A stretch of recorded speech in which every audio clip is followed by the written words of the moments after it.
Oi, docinhos, 5 dias, 5 receitas de lanchinhos para criançada. Ótimas ideias para levar para a escola.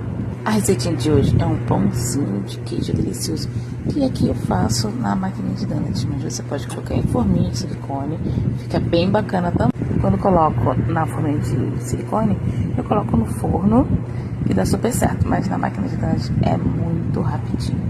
A receita fica toda aqui na descrição do vídeo, tá bom?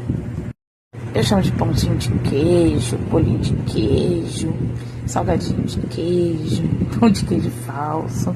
Essa maquininha é para mini donuts e sempre tem que untar ela.